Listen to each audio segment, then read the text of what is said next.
La RDC sera-t-elle prête pour les 9e Jeux de la francophonie?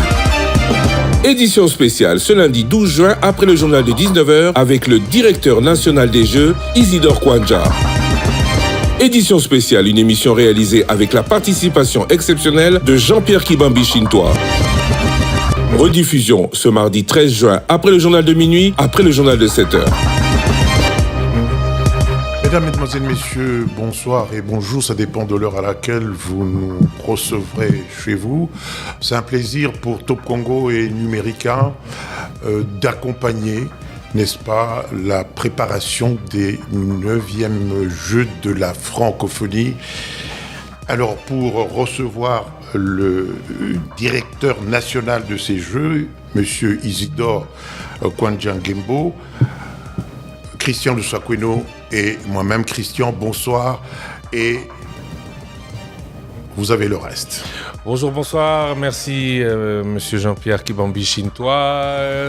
Les Jeux de la francophonie, c'est une grande messe qui réunit les jeunes et les artistes issus des 5 continents pour pratiquer leur sport et leur art, mais aussi des échanges culturels. Formidable tremplin pour les jeunes talents préparant aux Jeux Olympiques et à une carrière internationale. C'est donc une véritable opportunité qui ne se présente qu'une fois tous les 4 ans.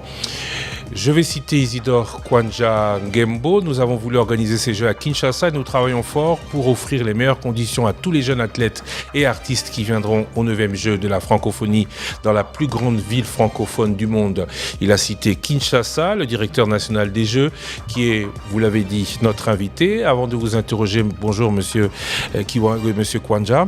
Bonjour. Avant de vous interroger, je nous invite à suivre ce petit reportage sur la tournée à laquelle vous nous avez conviés sur les travaux d'organisation de ces Jeux.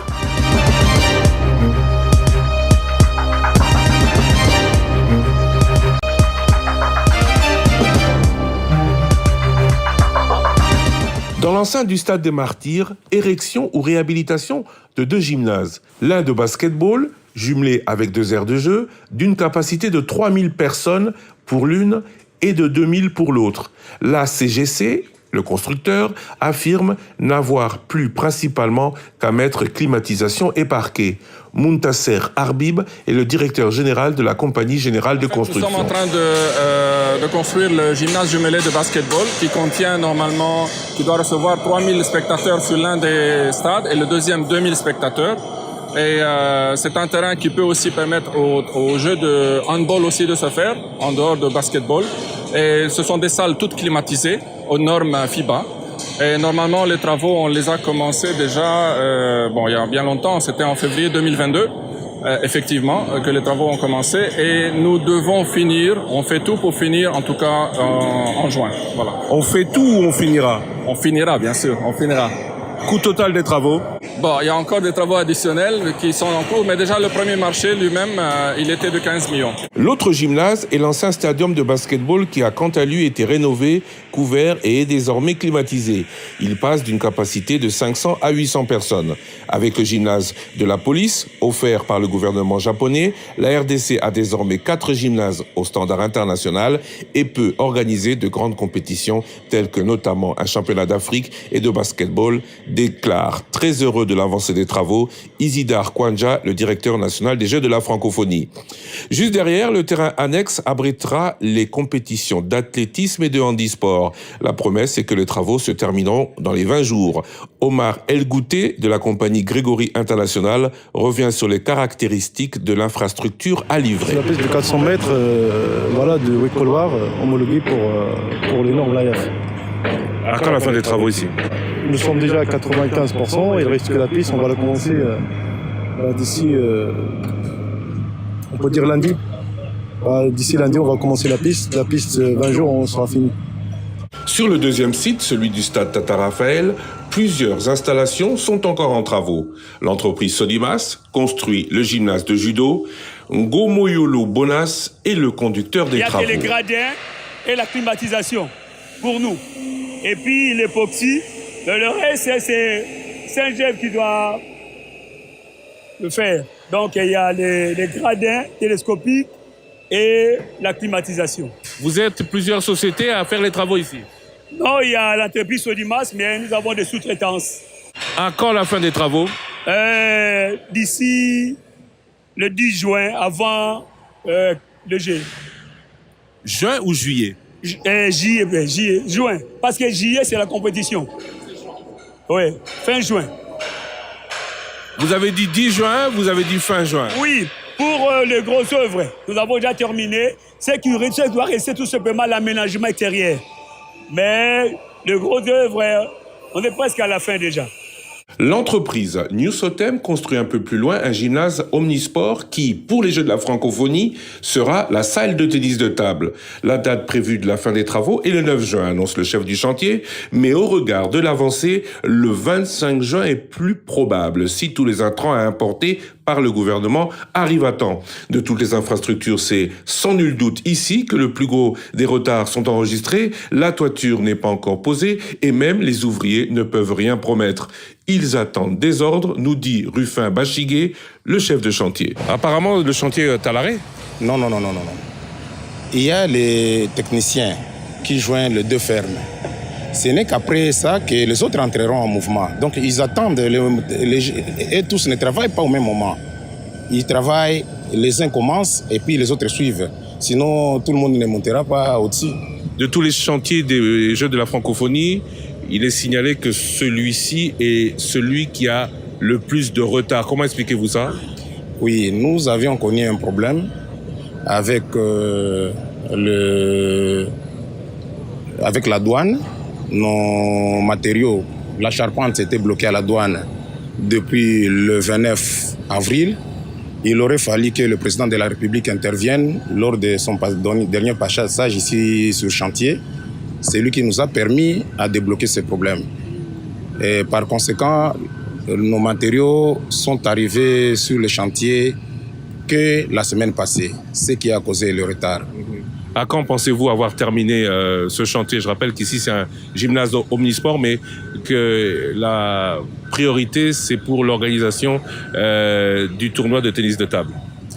Oui, terminer tous les travaux d'ici le 25 juin, on aura tout fini. Parce que le plus grand travail qui nous restait, nous, c'est la toiture. Mais sinon, d'autres compartiments sont presque finis. Qu'est-ce qu'il reste à faire? Il reste, on termine la toiture. Après la toiture, on va poser les sièges et traiter l'heure de jet. Tout sera terminé le 25 juin.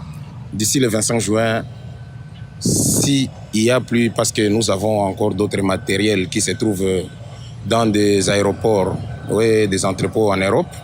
Si le transport est assuré, le 25 juin, on aura tout fini. Autre infrastructure en construction, celui de la lutte africaine. Elle se tiendra sur le site du futur stade d'entraînement Oujana, qui ne nécessite pas beaucoup d'infrastructures, nous dit le directeur national des Jeux.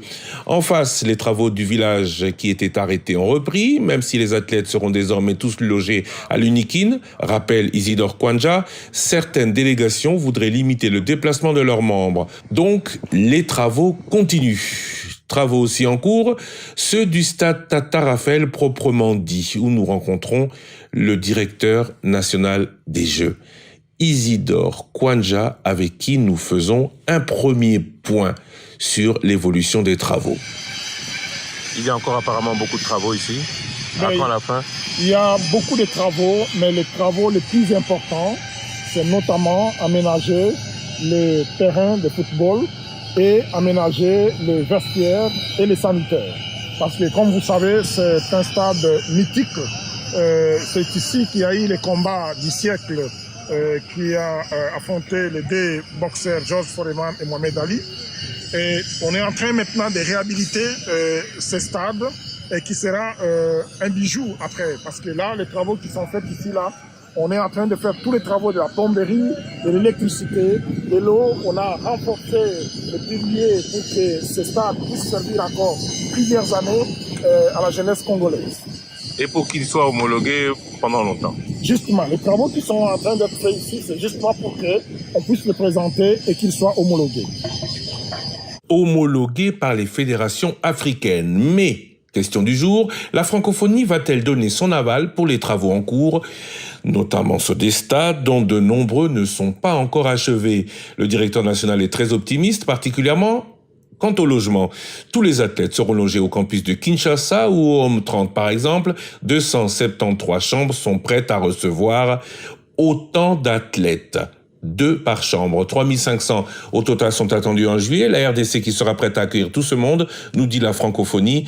Mais qu'en pensent les responsables chantiers? Jean-Robert Kabamba est le directeur technique de l'EGECOC, entreprise générale de construction de Kinshasa. Combien y a-t-il de chambres dans le Home 30? Dans le Home 30, nous avons 273 chambres.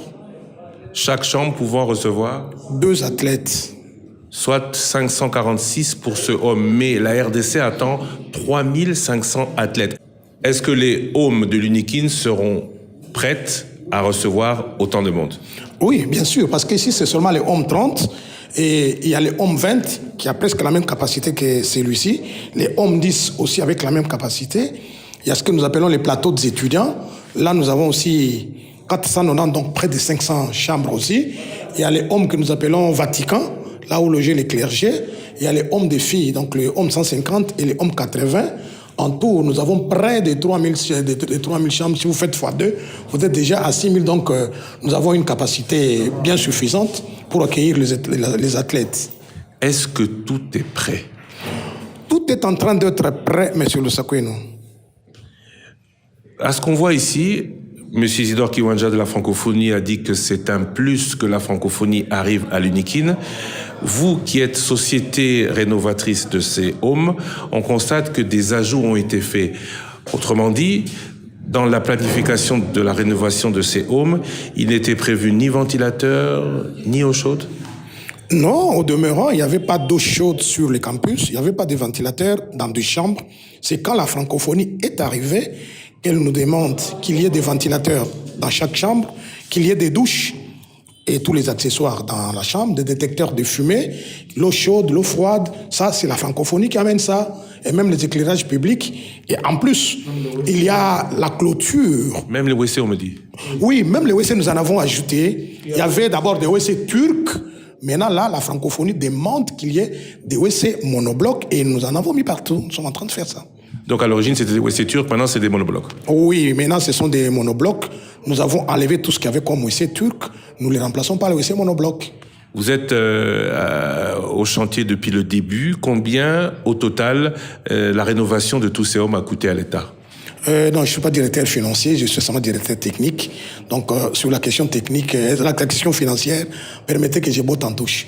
L'entreprise générale de construction de Kinshasa, EGECOC, a obtenu depuis 2 ans le marché de réhabilitation des homes d'étudiants. Benoît Kayembe en est le directeur général.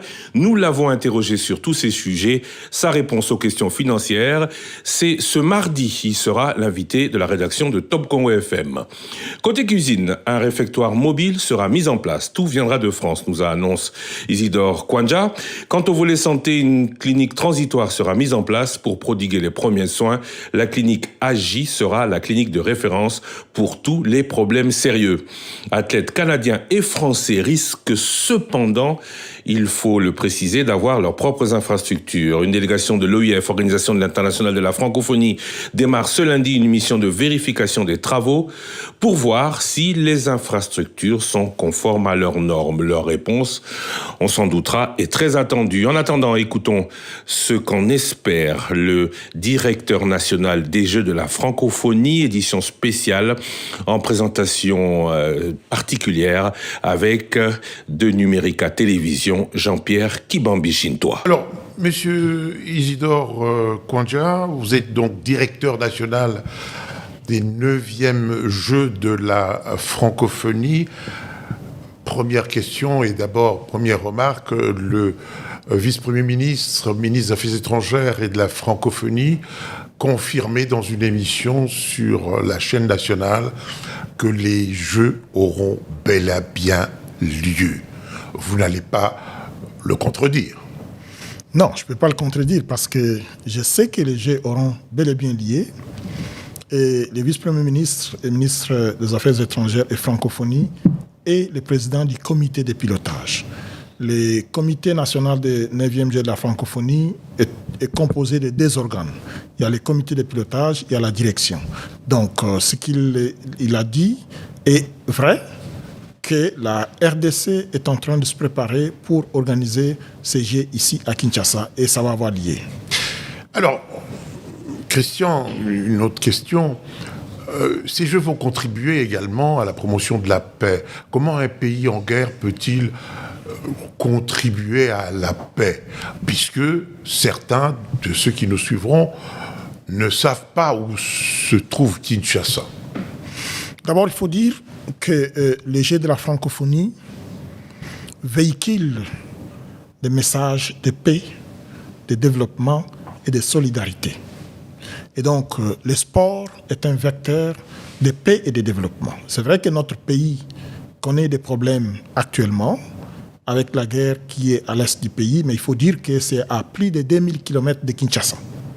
Et que les Jeux de la francophonie ont lieu ici à Kinshasa.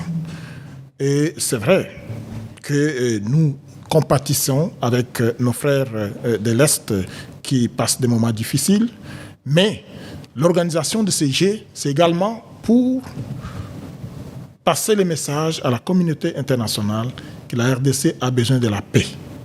Que la RDC veut que la paix règne dans son pays et que malgré les difficultés que nous avons actuellement, le président de la République a tenu à organiser ces Jeux qui sont les Jeux de la solidarité dans l'espace francophone.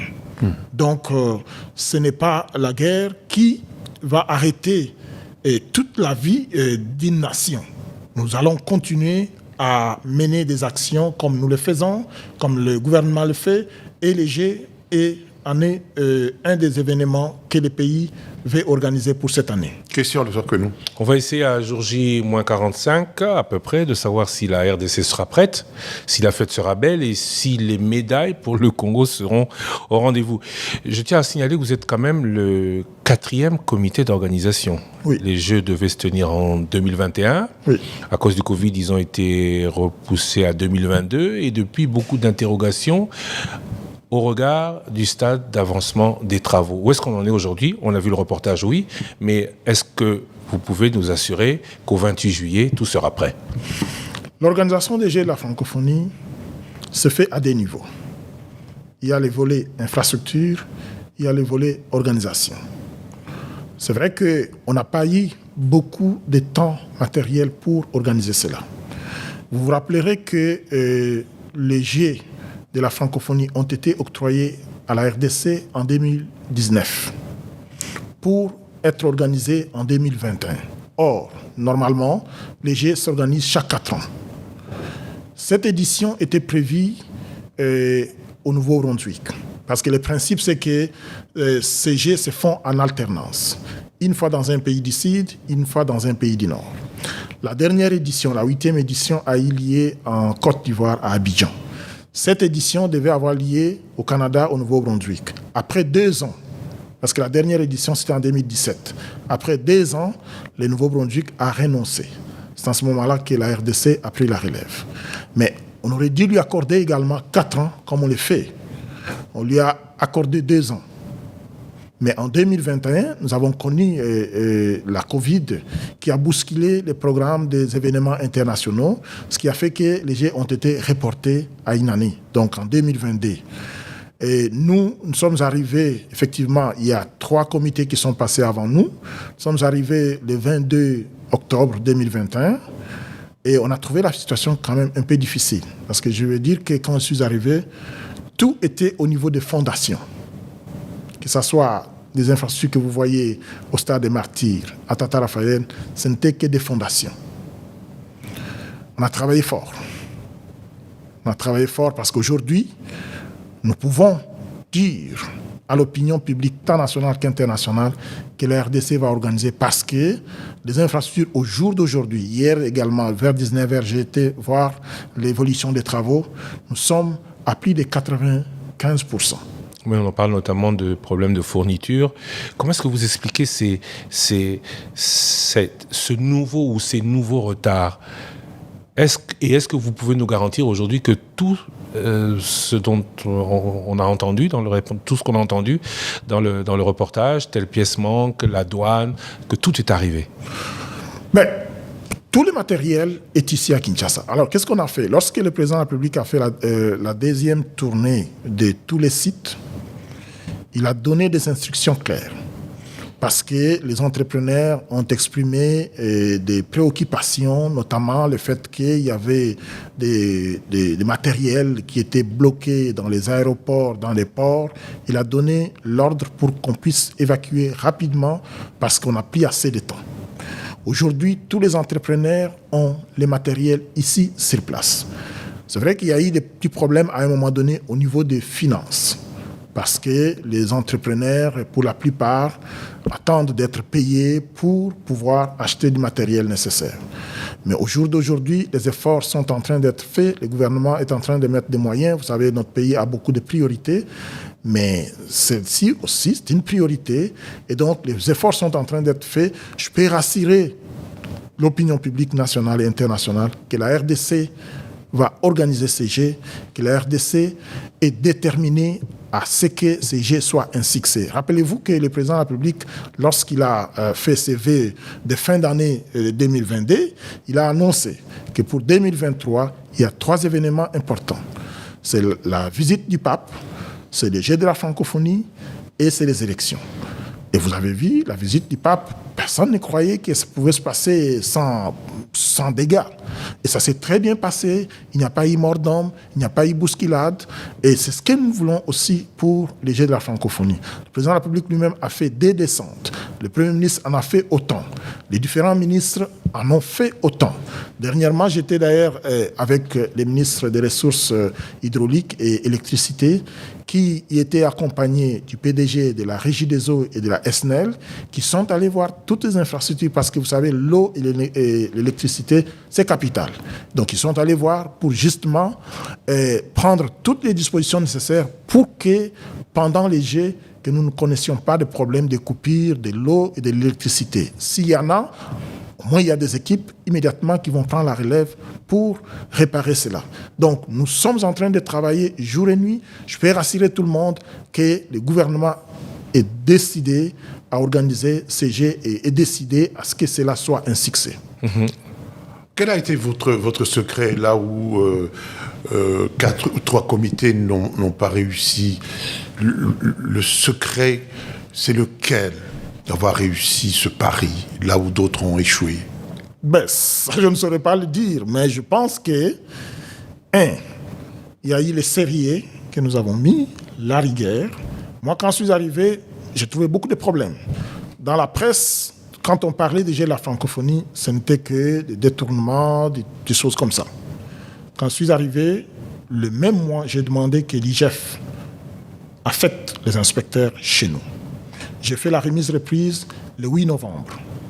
Le 24 janvier, l'inspecteur général chef de service a affecté des inspecteurs chez nous. Et qu'est-ce qu'ils font comme travail? Chaque semaine, nous faisons un plan de décaissement de tout ce que nous allons dépenser pendant la semaine. Nous soumettons cela aux inspecteurs de l'IGF qui approuvent. Ce qu'ils ont approuvé, c'est ce que nous dépensons. Ce qu'ils n'ont pas approuvé, on ne dépense pas. Et cela a fait que il y avait des fois, il y a des pressions qu'on a subies, ça je dois le dire, mais chaque fois que je faisais passer une dépense et qui n'était pas très bien présentée, je veux dire, l'IGF bloquait et on ne payait pas. Je pense que ça aussi, ça a aidé. Ça a aidé beaucoup, mais il y a la rigueur que nous avons mis. Moi, quand je suis arrivé, j'ai eu beaucoup de difficultés. C'était le premier mois, j'avais beaucoup de difficultés de comprendre comment le système fonctionne. Et je trouvais un personnel qui avait déjà peut-être d'autres engagements parce que j'avais à peu près 220 employés. Il y avait presque une cinquantaine qui ne faisaient rien, que j'ai mis en congé technique. Ils ne faisaient rien, mais ils étaient payés. Qui étaient là, qui étaient payés. Je prends par exemple, j'ai trouvé un restaurant donc au sein du comité avec 7 employés, mais le restaurant avait cessé de fonctionner il y a 3 mois. Mais les employés étaient là à rien faire. Et à la fin du mois, ils étaient payés. À la fin du mois, ils étaient payés. Et c'est ce qui est arrivé le premier mois. J'ai trouvé des employés, à peine 50 personnes, si les 150 que j'avais gardés, à peine 50 venaient au travail régulièrement. Alors, ce que j'ai fait, c'est que j'ai instauré le système. J'ai dit, chaque matin, chaque employé doit signer la présence. À la fin de la journée, il doit également signer. À la fin du mois, on compte le nombre de jours, on paye. Et cela a fait que ça a discipliné tous les employés. Il y a eu un peu de rigueur, la transparence. Et j'étais très rigoureux, surtout pour les dépenses. Jusqu'à ces jours, il y a des gens qui disent, voilà, il est chiche et tout ça, mais je pense que ça a aidé pour qu'aujourd'hui, avec le peu de moyens qu'on a mis à notre disposition, on a fait des efforts. Aujourd'hui, on peut croire que les Jeux vont avoir lié, et moi, je suis le premier à croire. Christian. Lors de la dernière visite du président, on a évalué les travaux à 70%. Aujourd'hui, vous nous parlez de 95%. Est-ce que vous pouvez nous dire ce qui reste à faire en rapport avec le cahier des charges, secteur par secteur? Ce qui reste à faire pour les infrastructures, en tout cas les gros, c'est les systèmes de climatisation centrale. Ça, c'est pour les gymnases? Ça, c'est pour la plupart, tous les gymnases. Parce que ce qui est arrivé, c'est que les entrepreneurs ont fait des travaux sans tenir compte du cahier des charges qui était proposé par le comité international de la francophonie. Le comité a exigé une climatisation centralisée parce que ça fait moins de bruit. Alors qu'ils ont préféré mettre les splits, tout ça, qui faisait beaucoup de bruit dans une salle qui va contenir à peu près 2000 à 3000 personnes. Donc c'était insupportable. Donc on a dû changer cela et les entrepreneurs étaient obligés de commander des systèmes centrales de climatisation. Et ça, il y en a qui ont déjà réceptionné, qui sont en train d'installer. Il y en a d'autres qui attendaient et qui ont reçu tous, qui installent maintenant. Et j'espère, selon ce qu'ils m'ont dit, d'ici le 30 juin, on aura fini complètement avec les infrastructures, avec tous les travaux. Maintenant, sur le plan de l'organisation, les Jeux de la francophonie, pour organiser, en fait, c'est quoi que nous faisons en tant que comité national? Nous mettons à disposition des athlètes la logistique nécessaire. Les règles des Jeux ce sont les fédérations internationales et les fédérations nationales qui font respecter les règles des Jeux. On va éviter les arbitres des touches internationaux qui viendront, les juges des touches et autres qui sont là pour faire respecter les règles des Jeux. Mais nous, qu'est-ce que nous offrons? Nous offrons la logistique. C'est-à-dire que nous offrons le transport, l'hébergement, la restauration. Nous devons nous assurer qu'ils sont dans les conditions sécuritaires, donc la sécurité et la santé. Donc ce sont les 5 points clés. Et les infrastructures. Maintenant, pour organiser les compétitions, ce sont les fédérations qui interviennent au niveau national et au niveau international pour faire respecter les règles des Jeux. Alors, qu'est-ce que nous avons fait? Pour la sécurité, nous avons contracté avec une agence privée, Delta Protection, qui est ici à Kinshasa, qui protège la plupart d'ambassades et d'entreprises ici dans la ville, parce que c'est une recommandation du comité international et même de la FIFA, qui exige qu'à l'intérieur des aires des Jeux, qu'il n'y ait pas des hommes en uniforme. Donc, nous avons contracté avec cette agence qui va assurer la sécurité à l'intérieur des aires des Jeux, en mettant les portiques à l'entrée pour savoir les personnes qui rentrent, est-ce qu'ils ont une arme, par exemple, ou quoi que ce soit. Donc, on prend toutes ces dispositions-là. Et à l'extérieur, nous avons donc la police, l'ANER et la DGM vont mettre à notre disposition 4500 agents pour assurer la sécurité à l'extérieur des aires des Jeux, au village et dans les hôtels où seront logées les délégations. Donc ça, c'est sur le plan de la sécurité. Et pour cela, nous allons doter ces policiers-là de tous les matériels nécessaires pour assurer cette sécurité de l'aéroport au village, du village aux aires des Jeux. Sur le plan de la santé, il a été exigé que nous puissions acheter une vingtaine d'ambulances. Parce que le principe, c'est qu'on doit stationner une ambulance dans chaque aire de Jeux. Au cas où il y a un problème, il y a une première intervention qui se fait, puis après, on achemine dans un hôpital dédiés. Alors, nous avons contracté avec un hôpital ici dans la ville, c'est HJ, qui va réserver un couloir pour nous et un pavillon pour les athlètes. Au cas où il y a un problème, c'est là qu'ils seront soignés. Mais dans un premier temps, ils sont pris en charge par les agents qui sont dans une ambulance. Toutes les délégations. Toutes les délégations, y compris les spectateurs qui arrivent, s'il y a un malaise, parce que nous allons installer également des petites infirmeries dans chaque RDG, donc notamment à Tata Raphaël, à Martyr, au Palais du Peuple, au Musée, à l'Académie des Beaux-Arts, au Centre Wallonie-Bruxelles, à l'Institut français, à l'échangeur délimité, parce qu'à l'échangeur délimité, c'est là où nous allons installer les villages des partenaires. Les villages des partenaires, c'est quoi? C'est que pendant les 10 jours DG, il y aura une sorte de kermesse où les gens vont exposer leurs objets, il y aura des concerts, il y aura des activités, des animations périphériques, ainsi de suite. Vraiment, c'est la fête. Les Jeux de la francophonie, c'est la fête pour la jeunesse. Donc, il y a un espace qui est prévu pour ça.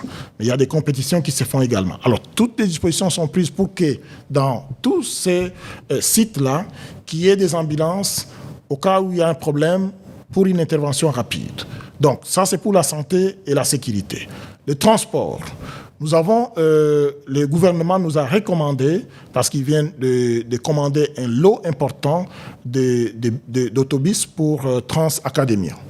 Et hier, d'ailleurs, j'ai eu une réunion de travail avec le directeur général de Transacadémia qui va mettre à notre disposition 100 bus à peine arrivés, donc ils sont tout neufs. Ils vont mettre à notre disposition pour le transport des athlètes de l'université de Kinshasa aux RDG. Il y a également la présidence qui nous a promis un lot important de véhicules pour les officiels qui seront logés dans les hôtels. Et là aussi, on a pris toutes ces dispositions nécessaires pour assurer le transport des athlètes, pour assurer le transport des officiels, pour assurer le transport des arbitres que nous avons invités pour venir arbitrer toutes les compétitions. Voilà. Pour la restauration. Alors là, on a pris une décision collégiale parce que, vous savez, les jeunes athlètes, ils ne mangent pas la nourriture que nous mangeons, donc ils ont un régime spécial.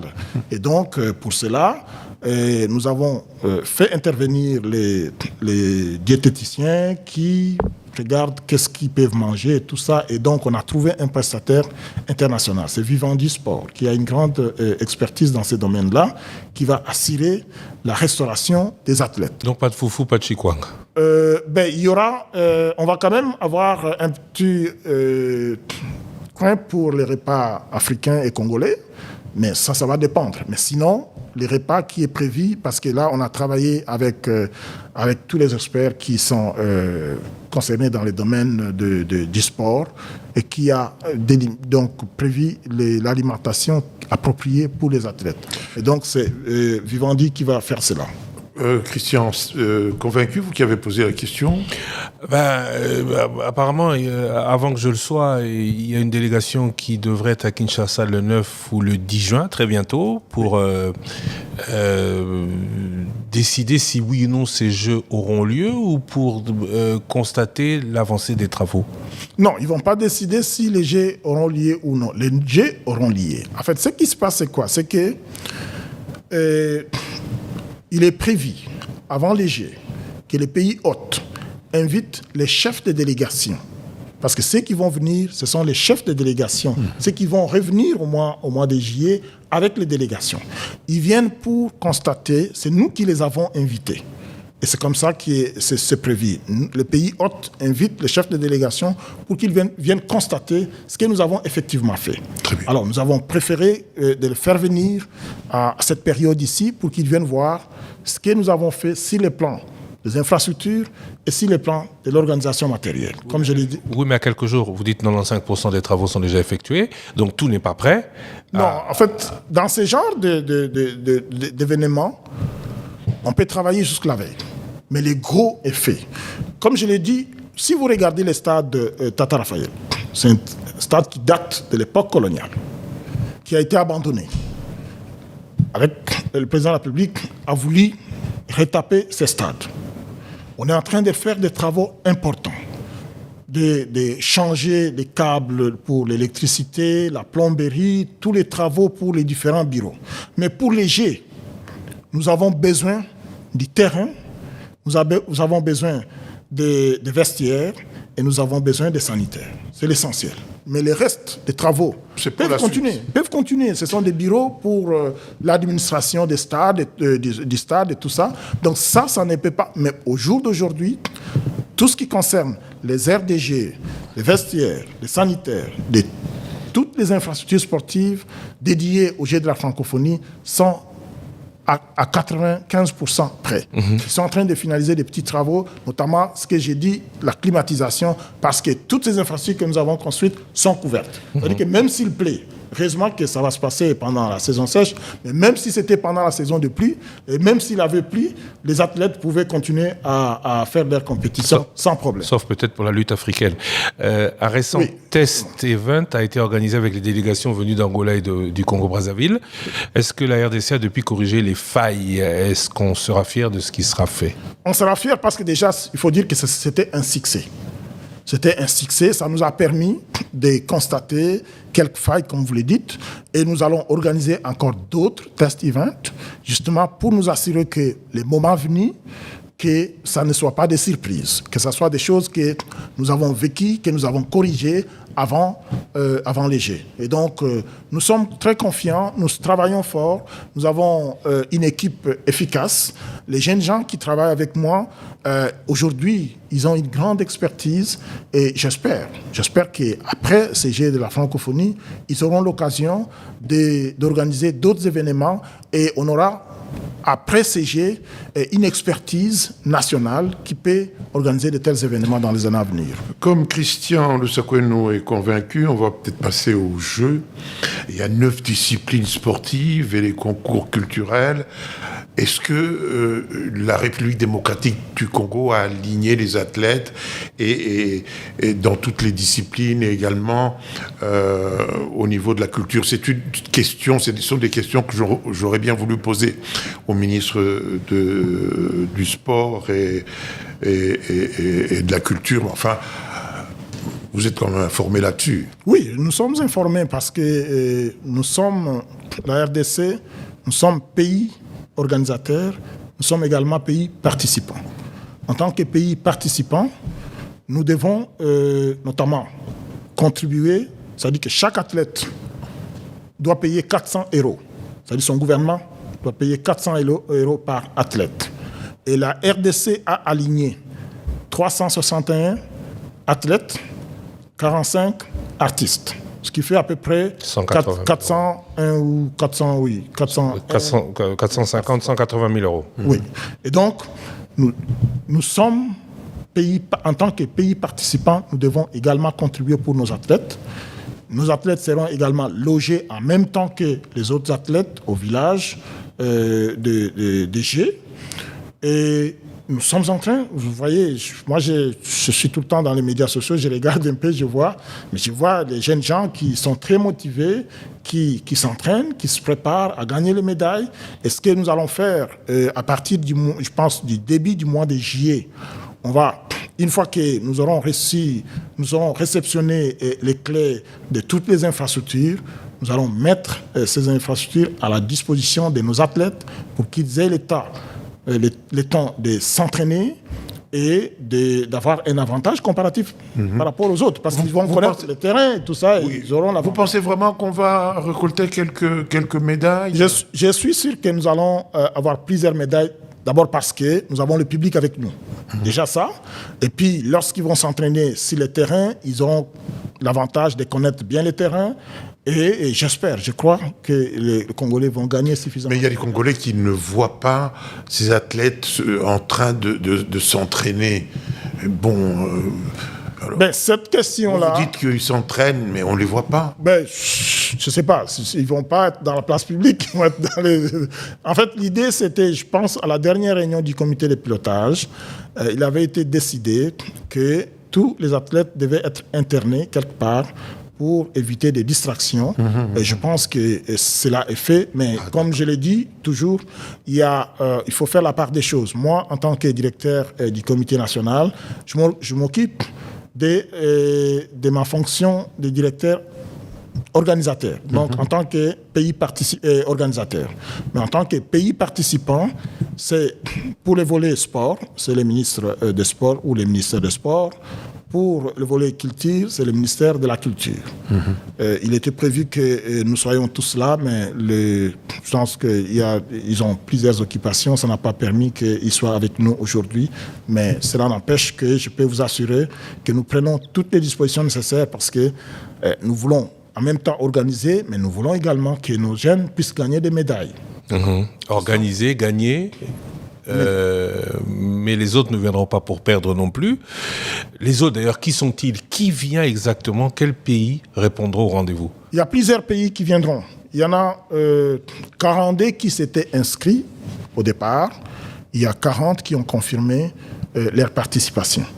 Et nous, au jour d'aujourd'hui, nous comptons autour de 3800 et les confirmations continuent. Donc je pense que nous allons atteindre les 4000 athlètes qui viendront ici des 40 pays. Récemment, le Canada a émis quelques doutes. C'est vrai que c'est eux qui devaient organiser au New Brunswick, vous l'avez dit. Mais peut-être encore problème quant à l'organisation de la santé. Est-ce que... J'ai reçu, il y a 2 semaines, il y a une délégation d'une dizaine d'experts du Canada, spécialement, qui sont venus du Canada. Parce que vous savez, le Canada... il y a 3 gouvernements qui sont membres à part entière de l'Organisation internationale de la francophonie. Il y a le Canada fédéral, Québec, le fédéral, Québec, et le Canada Nouveau-Brunswick. Alors les 3 délégations étaient ici. Nous sommes allés avec eux à l'université de Kinshasa. Ils ont même choisi les hommes où ils vont loger leurs athlètes. Ils nous ont même demandé des espaces parce qu'ils voulaient avoir leur propre infirmerie. Et nous avons disponibilisé tout cela. Nous travaillons sérieusement. Je suis convaincu. Je sais que les médias, peut-être ils ont des bouts d'informations, ils vont peut-être essayer de compléter avec tout ça, mais je n'ai pas une décision du gouvernement canadien, du gouvernement québécois, du gouvernement du Nouveau-Brunswick qui disent qu'ils ne vont pas participer parce qu'ils sont là, ils ont envoyé des délégations, ils ont identifié les espaces et nous sommes en train de travailler pour aménager tous ces espaces, y compris pour tous les autres athlètes. Et nous sommes convaincus que nous aurons une grande participation à cette édition. Oui, mais le président de la République a effectué des descentes, le Premier ministre aussi. Cela veut-il sous-entendre qu'il y aurait quelques inquiétudes quant à l'organisation, même si vous avez rassuré que tout sera au point? Il faut d'abord dire que les pays n'a pas encore organisé un grand événement de cette envergure. C'est vrai que on veut réussir et on doit réussir et pour cela, on veut suivre de plus près qu'est-ce qui se fait. C'est pour ça que le président de la République a fait des descentes et puis le Premier ministre en a fait autant, les différents membres du gouvernement en font autant.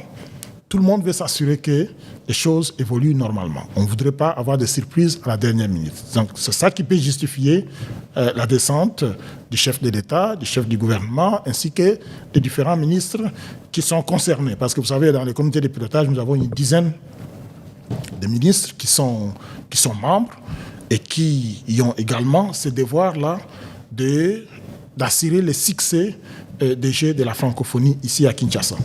Oui, Pierre de Coubertin disait l'essentiel c'est de participer. De toute façon, même si nos athlètes ne réussissent pas, ils auront participé, c'est l'essentiel, non?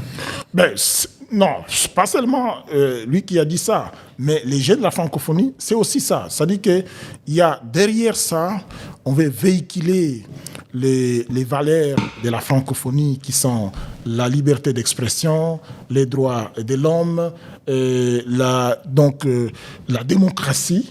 Ce sont des valeurs et on veut inculquer ces valeurs-là à la jeunesse francophone. C'est aussi les Jeux de la solidarité. Donc, l'essentiel, ce n'est pas forcément de gagner des médailles, mais de participer, mais aussi de gagner des médailles. Parce que pour un jeune qui a gagné sa médaille, en tout cas, c'est un honneur, c'est un plaisir pour lui. Et il est fier de lui. Et lorsqu'il sera grand, peut-être dans son bureau, il va accrocher sa médaille derrière son bureau. Donc c'est une fierté pour un jeune qui gagne une médaille. Donc nous souhaitons ardemment que nos jeunes puissent gagner également des médailles. Vous êtes une personne très, très chargée, on ne va pas vous prendre trop longtemps, mais quelle est la question que nous n'avons pas posée et à laquelle vous auriez voulu répondre? La question que vous n'avez pas posée, parce que, vous savez, en tant que directeur national des Jeux de la francophonie, j'ai un mandat qui est déterminé par une ordonnance. Mais pour assurer le succès des Jeux de la francophonie, j'ai besoin du concours de plusieurs autres. Notamment, les Jeux de la francophonie se passent dans une ville. Et le 9e Jeux de la francophonie vont se passer dans la ville de Kinshasa. Je demande aux autorités de la ville de Kinshasa de nous accompagner, de rendre la ville belle, accueillante, notamment d'aménager des routes, d'aménager des espaces publics, de préparer des endroits où les jeunes, pendant les heures creuses, peuvent aller visiter. Tout ça, ça doit être fait. Aux différents ministères, par exemple, le ministère des Transports, le ministère des Travaux publics, d'aménager des routes. Parce qu'aujourd'hui, vous savez, l'inquiétude, vous l'avez souligné tantôt, l'inquiétude, par exemple, des Canadiens qui parlent des distances entre les villages et les RDG. Et nous avons besoin justement d'avoir de bonnes routes qui partent du village aux RDG. Et ça, ce n'est pas le comité national qui va le faire. C'est les différents ministères, chacun dans son secteur, d'apporter sa contribution pour que nous puissions réussir à organiser, pour que les jeunes qui viendront ici, parce que vous savez, les journalistes, vous savez mieux que moi, ben, ils vont aller filmer là où ça ne marche pas. Ils vont aller voir des tas d'immondices, c'est ça qu'ils vont filmer. Et nous souhaitons que tout cela disparaisse de la ville. Et ça, je demande à tous de mettre la main dans la pâte pour que nous puissions donner une bonne image, parce que dans l'organisation de cet événement, ce que nous voulons, c'est qu'on puisse donner une bonne image à l'international. Et cette bonne image passe par l'organisation de... Très bien. Vous savez, le Congo, c'est le grand pays de la musique. Est-ce que vous ne prévoyez pas en apothéose un concert que personne n'oublierait? Nous sommes en train de travailler, je ne vais pas le dire ici, mais à la cérémonie d'ouverture, nous n'aurons pas besoin d'aller chercher un artiste ailleurs. Nous en avons autant ici dans notre pays et nous allons chercher le meilleur qui va animer, et ça sera un succès, je crois. Je vais donner la parole à mon ami Christian, mais je voulais quand même vous préciser que c'est avec les moyens techniques de sa radio et de sa télévision que nous avons évolué aujourd'hui. Christian Lusakweno, vous avez le dernier mot pour conclure. J'aurais voulu juste, si vous l'autorisez, une dernière question. Qu'est-ce qu'on n'a pas dit? Qu'est-ce que vous attendez? Les médias, vous ne nous avez pas cités. Qu'est-ce que vous attendez des médias, vous, pendant ces Jeux? J'attends beaucoup de médias. Si je ne vous ai pas cité, c'est parce que je vous ai devant moi. Si je suis venu vers vous, c'est parce que je pense que ce sont les médias qui peuvent m'aider à faire comprendre à l'opinion publique pourquoi la RDC a organisé ces Jeux et qu'est-ce qu'elle gagne. Et ça, c'est ce que je demande, à ce que vous puissiez m'aider pour sensibiliser l'opinion publique. Nous allons accueillir les visiteurs dans notre ville. Si nous ne savons pas pourquoi ils sont venus ici, peut-être que nous allons nous comporter pas dignement. Mais si nous savons pourquoi ils sont ici et qu'est-ce que nous recherchons derrière ça, je pense que nous allons nous comporter dignement. C'est ce que je demande. Et les médias, je pense que vous jouez un rôle important, celui d'informer l'opinion publique.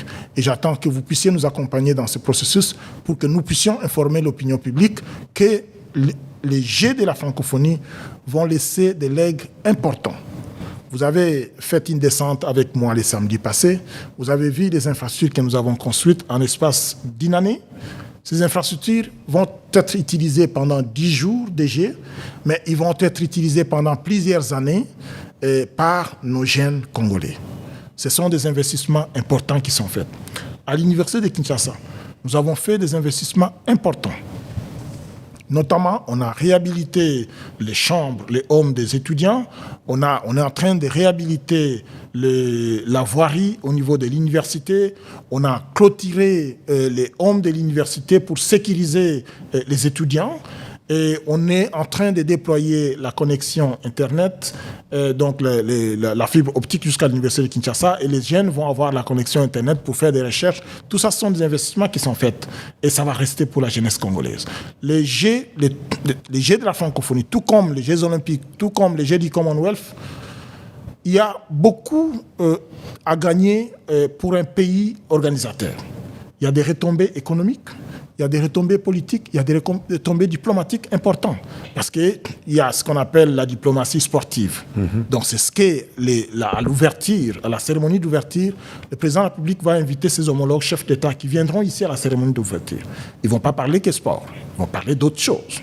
Et ça sera une opportunité également pour notre pays d'exposer ses problèmes et de rechercher les solutions auprès de ses partenaires.